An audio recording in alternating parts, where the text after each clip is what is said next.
Hey everyone, Dogen here. So today I'm joined by Matt from Matt versus Japan, and we're going to do a Patreon exclusive Q&A video where we answer the questions that we got from each of our each of our patrons. Mm-hmm. Okay, so we're just going to alternate between the two.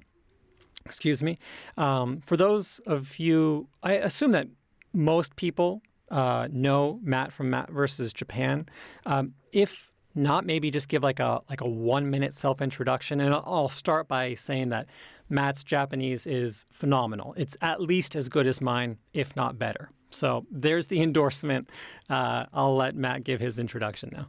Thanks. Yeah, so I've been studying Japanese for 10 years total now. 5 of those were spent studying very intensively, mainly through a combination of immersion with heavy SRS use, Anki use. And I have a YouTube channel called Matt vs. Japan where I talk about hardcore language learning, intensive language learning. I focus on people who want to get to a very high level, like myself and Dogen. And I also run the mass immersion approach with my friend Yoga. And the mass immersion approach is a comprehensive approach to reaching high levels of fluency in foreign languages through immersion-based learning. And so, I have a website, massimmersionapproach.com. Sweet. Awesome. And I'll provide links to all Matt's stuff below if you haven't seen his stuff before, so you can check all that out. But without further ado, let's just get into the questions. If you don't mind, I'll start with one of my patrons. Cool, yeah. Okay.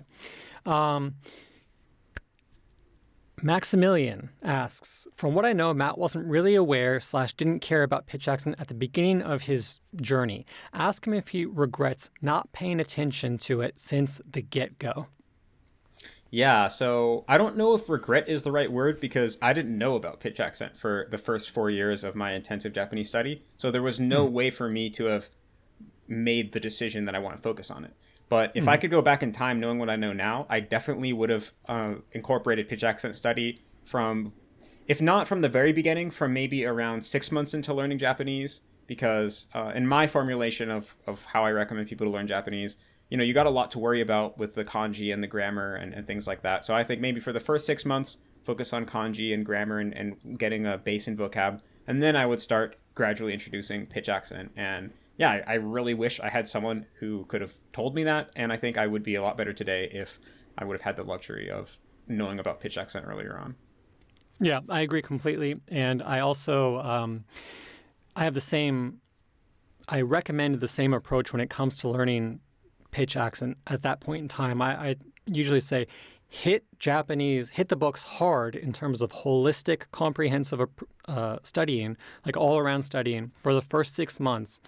And then after that, after you've got a couple hundred words under your belt, you can, speak okay with, basic grammar and stuff like that.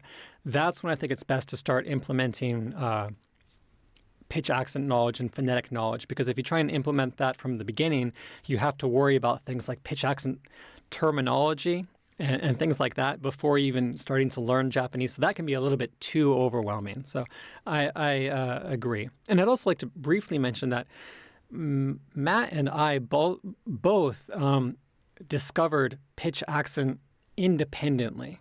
So I didn't learn about pitch accent from Matt, and Matt didn't learn about pitch accent from me. We discovered it independently on our Japanese study journey. So just to clarify. Yeah. And if you want to learn more about how we each discovered pitch accent, you can check out the video on Dogen's channel where Dogen kind of interviewed me.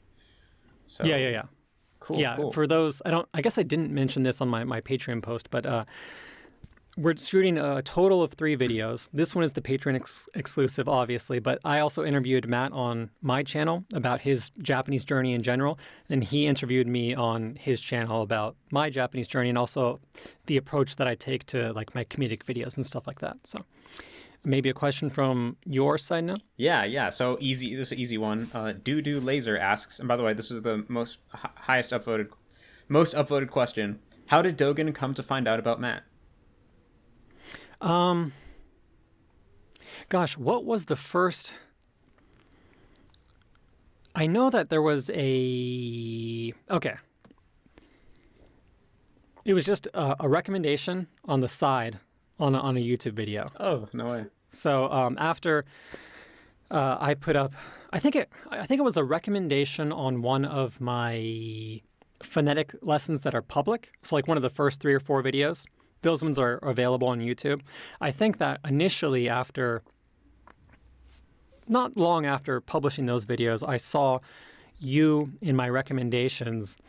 But at the time, and I saw the video and I thought, oh, well, yeah, this guy's Japanese is great. It's phenomenal. But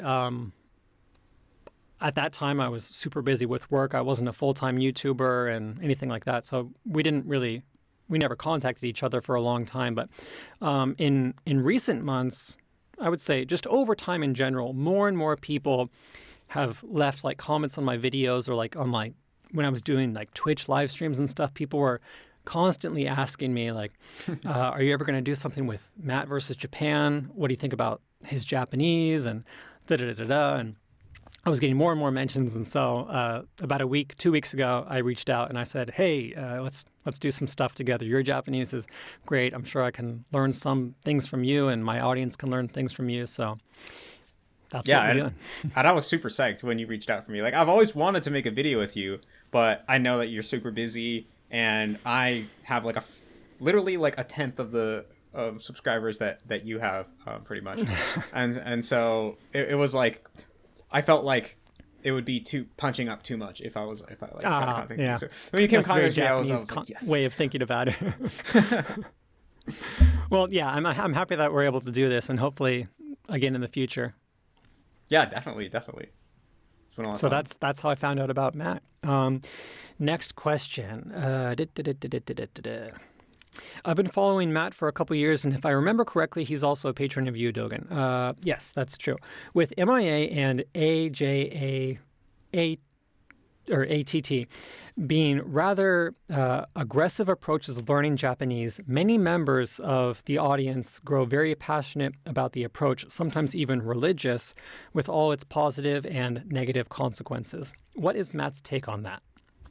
Yeah, so I definitely know what he's talking about. There are a lot of people in the general AJATT and MIA community. I think there's huge overlaps with this community because originally it was AJATT, all Japanese all the time, created by Khatzumoto, and that's basically how I learned Japanese using his method. When I first started creating content on YouTube, I was doing it under the title of AJATT.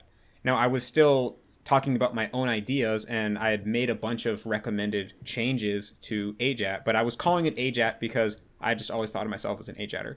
Then I eventually made my own brand with my friend Yoga. We created MIA, the Mass Immersion Approach, which changed all the things that we didn't like about AJATT and the aspects of it that we thought had room for improvement. But because of this history, the communities have huge overlap, and a lot of times they still just get kind of lumped together in one pile. So I think AJATT in particular has a very cult-like aspect to it. And part of this stems from just the original articles on the site, because Khatzumoto really said, try to spend as close to 24 hours a day as possible immersing yourself in your target language. He said, if you're learning Japanese, eat cake with chopsticks, like listen to Japanese while you sleep, only hang out with Japanese friends. If you hang out with English friends, have an earphone in, be listening to Japanese. And it's just very hardcore by nature. And so I think that kind of attracted a hardcore audience. And he also just really basically talks a lot of shit about traditional learning and about how it's not effective. The classroom style learning isn't effective and things like that. And so I think a lot of people who are attracted to that started to kind of identify with this ideology. And I think by nature, humans are very idealistic. They're very, is that a word, idealistic? They get caught up in ideologies. And they are very tribalistic. And so I think it's natural when you identify with one ideology and then there's other people who don't understand your ideology, you feel like you're superior to them and you're better than them. And so you start not treating them with the respect they deserve. And you can, kind of lose sight of the fact that they're your fellow human. And so, and I know I've definitely fallen into this trap as well, because when I was getting into AJATT, I was a teenager still. And I wasn't the most mature person. I wasn't the wisest person. And so I definitely felt like, yeah, I have the answer. I know how to learn Japanese and everyone doesn't. So I need to teach them. And when they don't listen to me, then I'm just going to shrug them off and consider them to, be lesser than me somehow. And I think a lot of that was just maintaining my identity, because it was actually very hard to have ideas that clashed with everyone else around me. And almost as a defense mechanism, I think I would shut off other people and have this like holier than thou kind of mentality. And so when I started to become more mature, I realized that this is a very toxic thing, because if you actually believe that, I mean, it shouldn't be an ideology. It should just, if you have these sets of ideas that you think could help other people with their endeavors, in this case, their language learning endeavors, you should want to try to help them, not make fun of them for not already understanding what you understand, right? And I saw that this holier than thou mentality, it just turns people off, right? That's the last. It's one of the most disgusting things, is when you run into somebody who just thinks that they know everything and have nothing else to learn. So having that mentality actually inhibits the ability of these ideas to spread to more people. So I really try to encourage people to understand that everyone is entitled to their own opinion. Don't just assume that you know more than everyone else, and try to meet them halfway instead of just telling them that they're wrong and you're right. And I think that overall in the MIA community, we're a little bit better than about this kind of cult-like aspect. But again, sometimes there's a small number of people who make the most noise and give it a bad name. So yeah, I'll interrupt you real quick if you don't mind. That's pretty much all I have to say. I think what you mentioned at the beginning is, I think I was actually going to make the point if you didn't, and that's the fact that the nature of the approach, not necessarily the nature of the approach, but the goal of said approach attracts by nature perfectionists, and perfectionists tend to be quite defensive. And so even though I didn't necessarily consciously take the exact same approach because I just didn't know about it when I was going through Japanese, I had an almost identical mindset when I was studying Japanese in university, where I was like, I was under the impression that I was studying harder than everyone, and I felt that my pronunciation was probably better than most people's, not everyone. And so I would almost like reflexively like shut off anyone that kind of intimidated me. Like if they had really good Japanese, I'd just be like, yeah, but their grammar sucks. Or, I know like more kanji than them, and they don't know like the pitch accent pattern for that or whatever. And so I think it has less to do with the language approach and more to do with the mindset of the learner taking said approach. So I don't see there being any fundamental issues. And I actually think that an immersion-based approach is probably the most effective method, combined with phonetic knowledge, for specifically developing a native-like accent in the long run. Yeah, I totally agree with that. And that actually, like, just two more quick points. Like, one that you kind of made me reminded or made me realize is that, yeah, there are a lot of people, like maybe past you and past me and stuff, who have this kind of toxic mentality. And I think that's just due to being a perfectionist and being young and immature. But because there's this label, AJATT, then instead of just thinking, oh, this guy is a hack, they think, oh, people who do AJATT are hacks. Because there's this label. Okay. And now there's this reputation that gets spread because they have this label that they're identifying with. But really, it's just a bunch of individuals. It's not the label itself that there's the problem with. And so, and the other thing is that when in creating MIA, Yoga and I have tried to basically tone down this sense of like, you have to do it all the time or it's not going to work. And we're much more of the kind of view that humane the more approach. You do, yeah. It's like, of course, the more you do, the quicker you're going to improve. But if you only have a small amount of time, then let's help you use that small amount of time in the most efficient way possible, right? It's not an all or nothing thing. And of course, getting good at Japanese isn't the most important thing in life. You got to think about balance and your priorities and things like that. So we're trying to kind of take the nuggets of wisdom in the original approach and make them more realistic and palatable to a larger range of people. Yeah, I think that's a good idea. One final point that I make is also that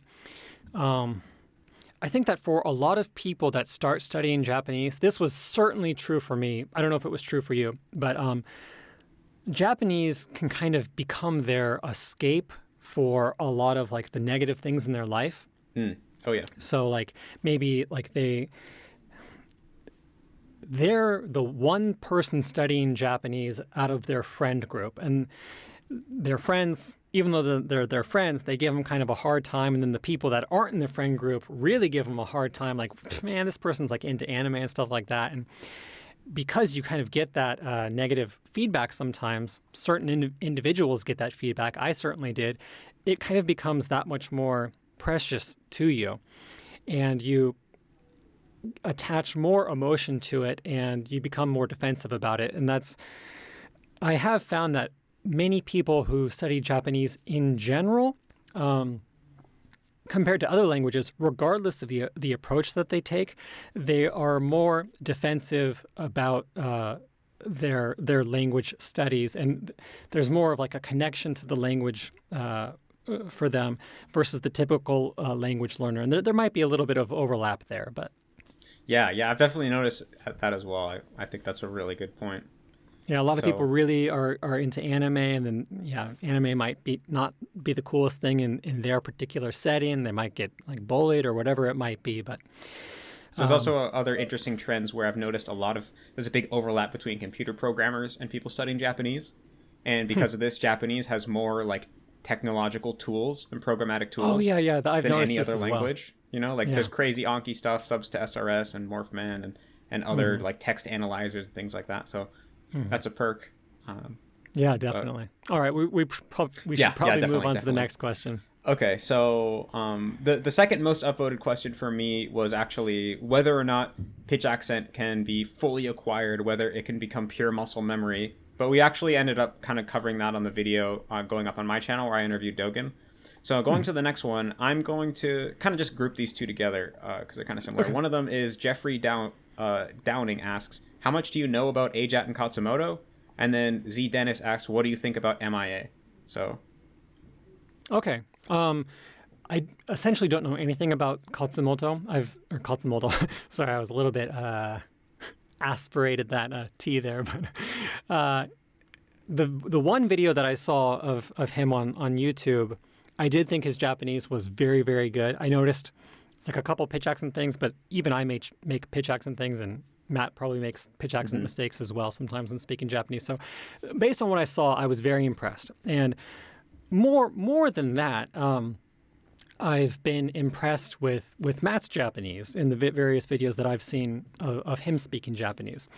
And just because the general mass immersion approach, MIA approach, is quite similar to the path that I took. I just didn't have a label for it. I tend to think that it's a very, very good approach. And like one of the things that I recommended to all my patrons in like the episode 4 of Japanese phonetics might have been episode 5. Anyway, pick a Japanese movie and watch it on repeat all the time. This essentially is it's mass immersion. And I found that for me, this made a larger difference in my speaking and listening and general Japanese abilities than anything else I did, whether it might be using a textbook or recording myself, which is also, I think, very important and something that I recommend everyone do, or even hanging out with natives, because a lot of times when you're hanging out with natives, you're getting great input. This is all fantastic. But many times things aren't repeated. And when things aren't repeated, humans have the tendency to forget things. It's like kind of short-term memory in and out. But if you watch the same movie on repeat over and over again, and it's like a solid 2 hours of dialogue, that's going to be like ingrained in your mind. And that was much more effective for me. I noticed that made the largest difference in my own Japanese as opposed to anything else that I did. So that combined with the phonetic knowledge that I had really made me feel like my Japanese, at least pronunciation, was better than most of my peers in my particular small circle. So I do think that the mass immersion approach is very good. I don't really know the specific details of it, but in general, the more native speech that you hear, the better in my mind. Hopefully that answers the question. Cool. Yeah, awesome. And one little thing to add on how the benefit of watching the one thing over and over. Well, just one other on a kind of similar note, benefit of using recorded material rather than real life people is that when you're dealing with real live native speakers, a lot of times you end up spending your mental energy thinking about what you're going to say next because it's a conversation. Oh, yeah. And so you can't fully focus your energy on analyzing and understanding the native speech. So I think in a way, when it comes to building listening abilities, which is what I consider to be the foundation of conversational ability, it's actually more ideal to just be in a setting where you can focus 100% of your energy on understanding and have control over rewinding and pausing and things like that. Yeah. There was one Japanese movie, and I always recommend people watch this because it's just dialogue from start to finish. It's called 12 Kind Japanese People. I've mentioned it dozens of times on my Patreon, but a Japanese friend lent it to me, DVD, when I was studying abroad in Japan in 2007, 2008. And what I would do is I would just put the DVD in my computer and I would just listen to it on repeat when I was like studying kanji and filling out like my Japanese like homework on the side. And even if I wasn't just watching the movie, even if it was like kind of passive listening, after a week or so of going through that movie, there was words that after going through a week or so of doing that, there was words that I had picked up on just through osmosis, mind you. And I don't know about too many grammar points, maybe like one or two, but it confirmed a lot of the things that I was learning, like in the classroom that I otherwise would have probably forgotten in a couple weeks. So that movie I think is particularly really good. It's a little bit old, but yeah, I agree with the sentiment, the idea that you just expressed, where it's like you tend to, when you're focused on output, you can't do a lot of input practice, so to speak.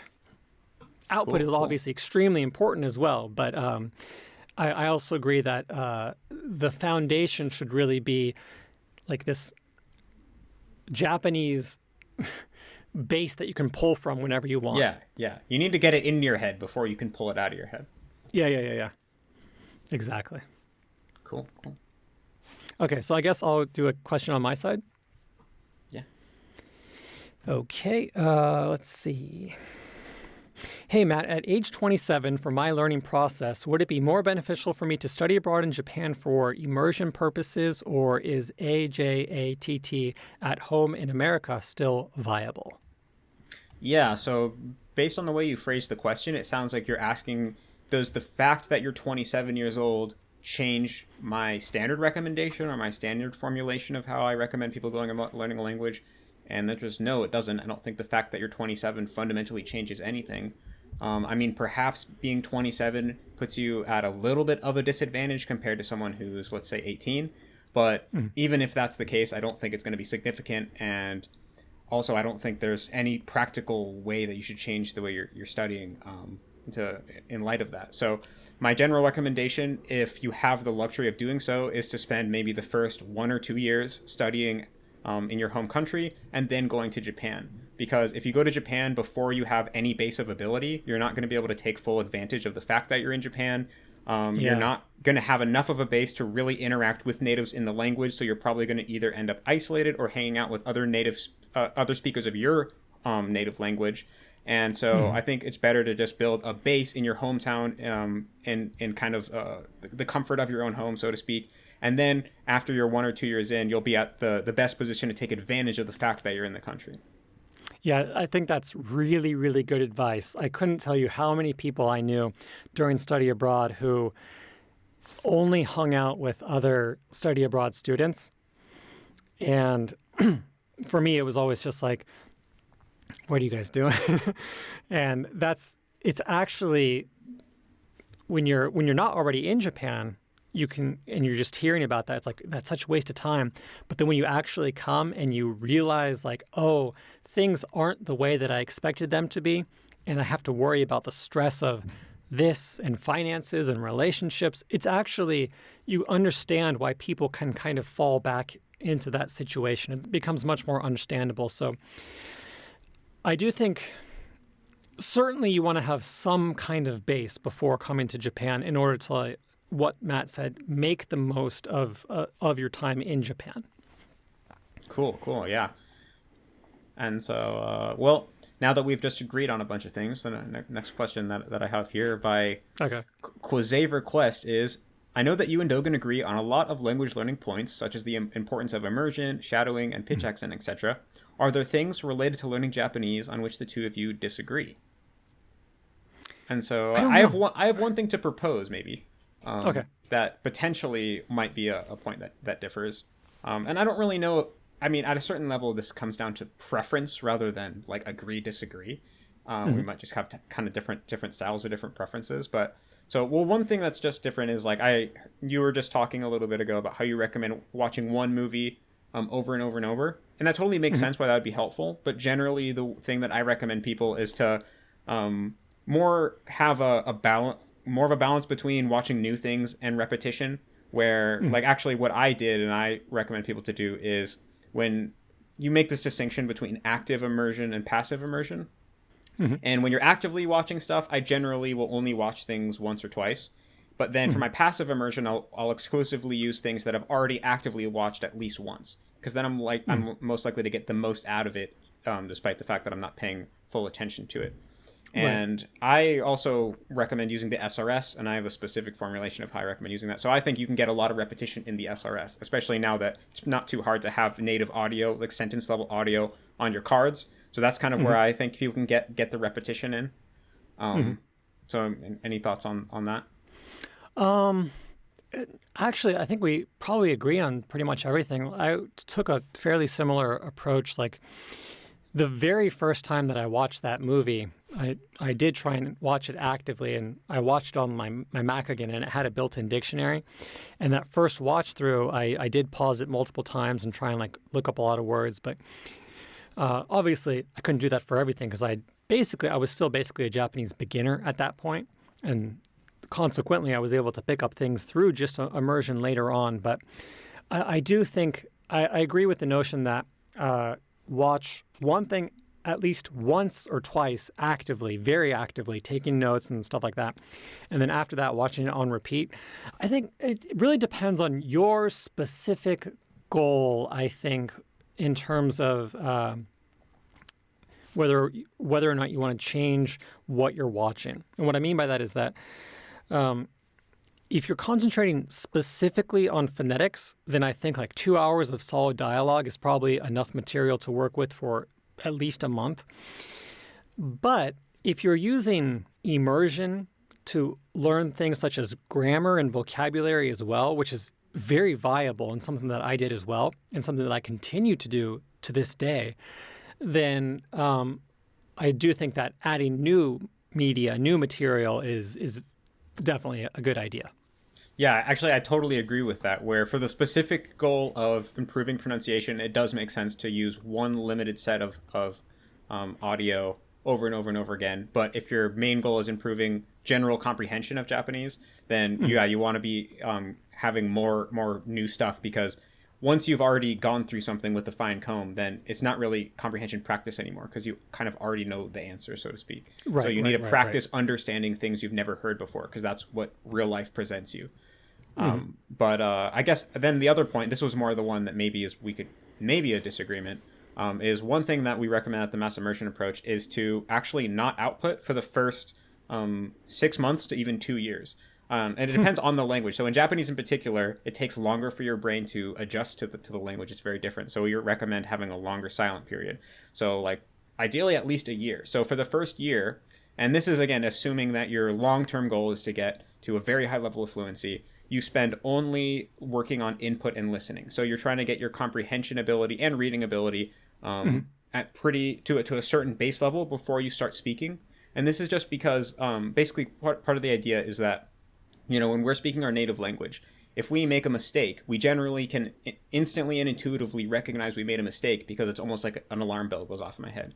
Like if I forget to add an S and I said like, oh yeah, there was like 5 car, it would be like, wait, what? That sounds wrong. Yeah. And so because I have that intuition, I have that alarm bell, it allows me to I'll realign myself with the correct way of speaking. And so I think that this intuition, it comes from input. It comes from getting so much exposure and becoming able to understand the language.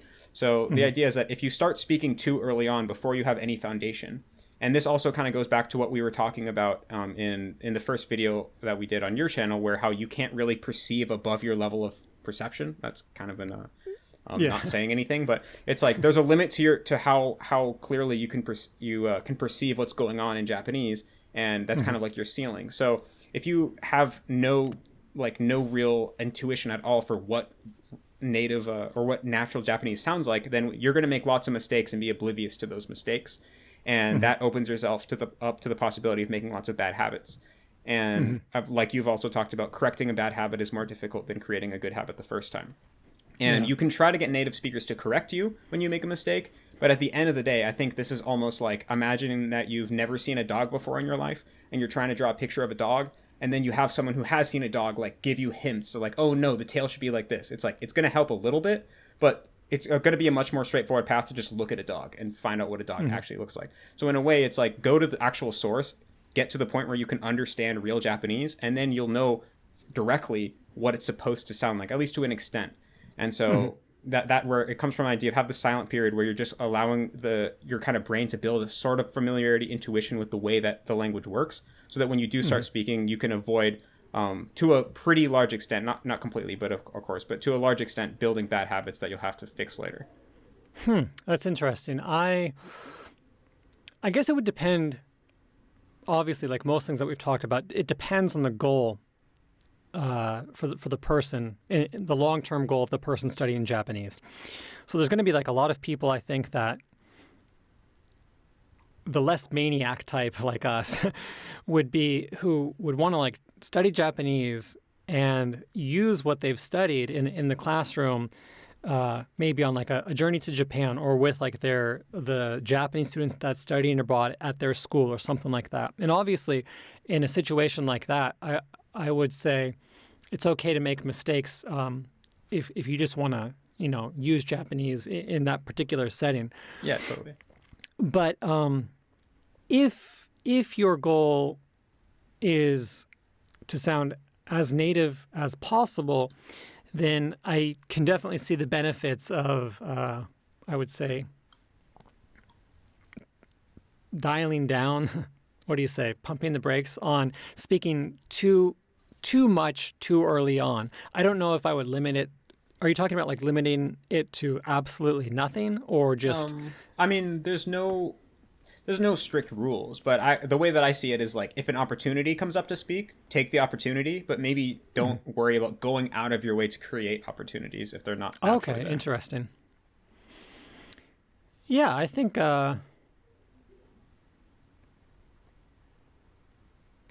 probably I'm not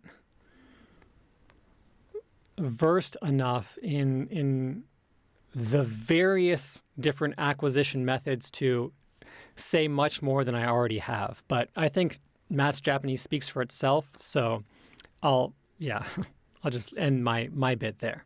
Cool. Well, there you have it. That's the closest we can get to disagreeing. Okay. I guess that's my question now. Okay. Let's see. Ksarv Quest. I don't know how to say this name. Ksarv Quest. Yay, my two favorite YouTubers making a collaboration together. Am I dreaming? Anyway, my question, or I guess it's more of a request, is can you guys chat a bit about your favorite Japanese movies, TV shows, anime, books, etc., both from an immersion standpoint and also from just an entertainment one? You want to go ahead? Okay, cool. So I actually prepared a list so that I could answer efficiently.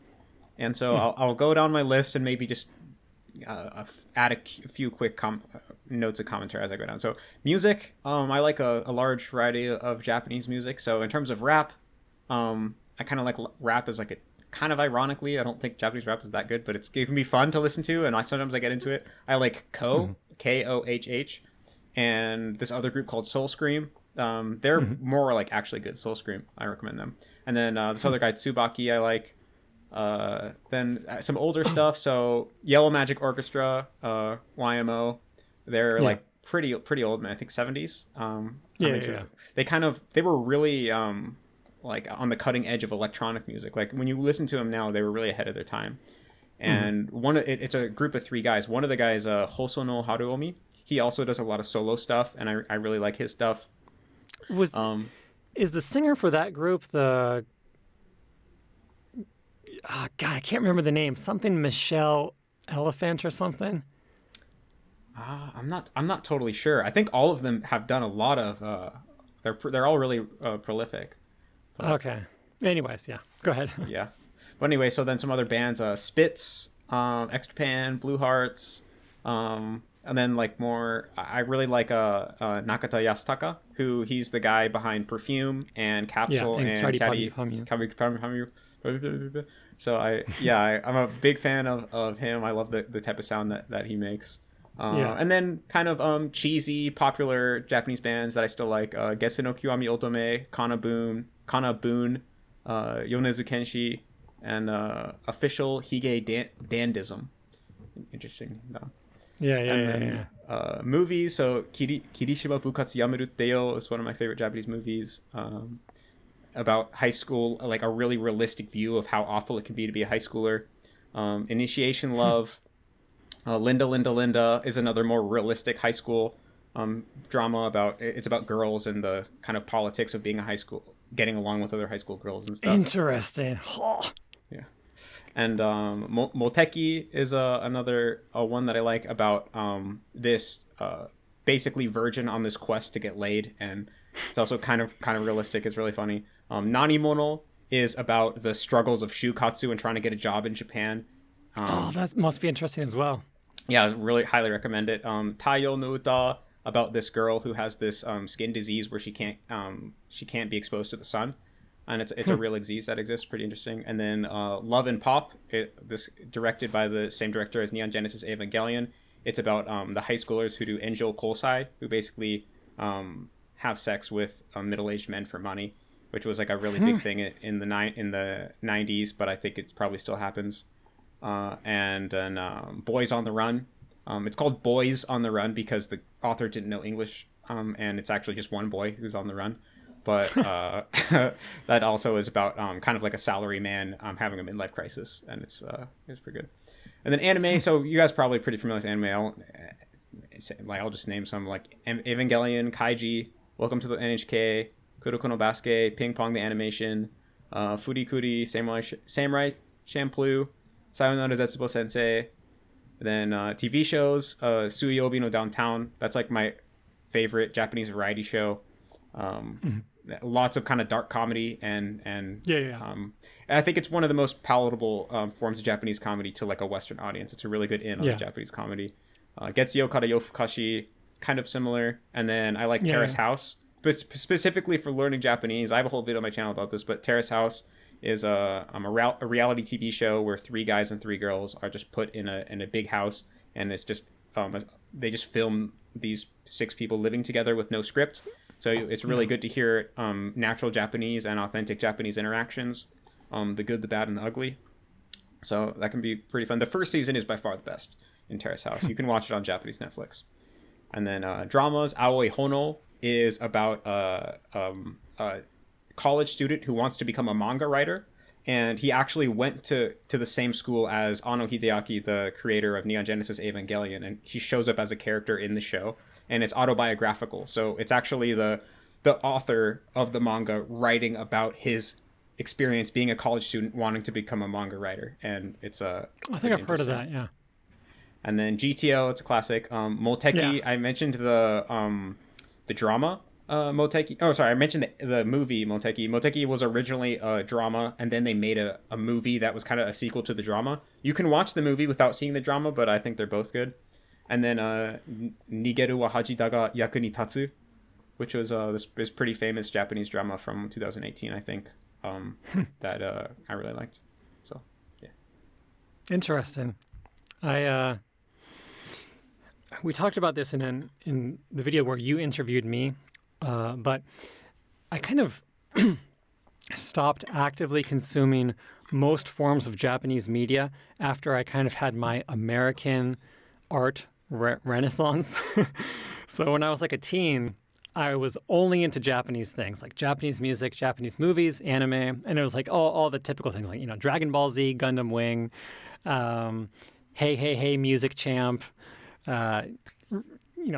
Puffy, Amiyumi, all like the Ayumi Hamasaki, Utada Hikaru, all like the big names in Japanese media, music, TV, anime during the 90s and early 2000s. But then after kind of halfway through university, maybe towards the end of university, I kind of switched back. I started listening to American music again, and since then I've been listening to like mostly American music and watching a lot of American like movies and stuff like that.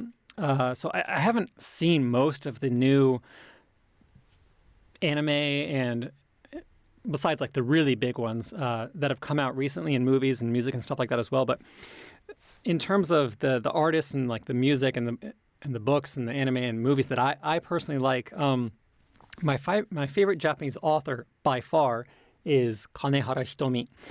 She won the Akutagawa Literature Prize in I think 2007 or 2008, somewhere around that, for one of her books, Hebi ni Piasu. It's about like this girl who gets a bunch of like piercings, and like she's kind of lives like this very atypical Japanese life, and she ends up like getting like a split tongue and stuff like that.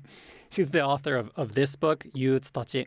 That book just blew my mind. Like it's kind of like Fight Club, how halfway through the movie he realizes that something that I don't want to do spoilers, but he realizes something that's been happening up until that point is not really actually as he perceives it.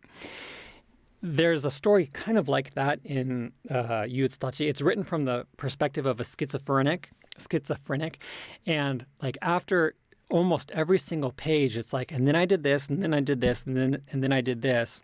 But all of that was in my imagination, and I actually did this and this and this and this and this. But that was in my imagination too, except for this part. So I did this, and like every page, it's just like, what is going on? And that book really kind of like inspired me to get into creative writing in general. But I also like the Japanese authors Mishima Yukio. He's like probably the most influential Japanese writer of the 20th century, if not the most, top 3 for sure. He did like the Sound of Waves. He did The Golden Pavilion. He did a book called Music. He's written a whole bunch of stuff, like no plays and stuff like that as well. I also really like Murakami Ryu. So he did like the book 69, which was later adopted into a movie. He also got the Akutagawa show. So that movie Love and Pop was, I think, based off a book by Murakami Ryu. Oh, interesting. Yeah, he's a really prolific writer in Japan. Did I already say Audition? He did Audition. I don't think you said that, but okay. I think I've seen like the Japanese horror movie Audition. He wrote the original Japanese book, and that's a lot of people outside of Japan have heard of that movie.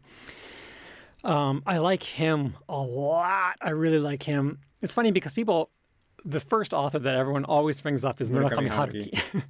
And because he's the first author that everyone brings up, he was the first Japanese author that I read. And because he was the first author that I read, I thought, oh, this is like the epitome of Japanese literature. And some people certainly think that way. And he's certainly an extremely talented writer, but he's far from my favorite Japanese author. So I've read like 5 or 6 books of his, and they didn't resonate with me very much compared to a lot of like the Murakami Ryu books and Kanehara Hitomi. In terms of, just a heads up as well, I got to go in about 5 minutes. Okay. So I'll try and be quick here. In terms of anime, my favorite anime by far, no competition, is Monster.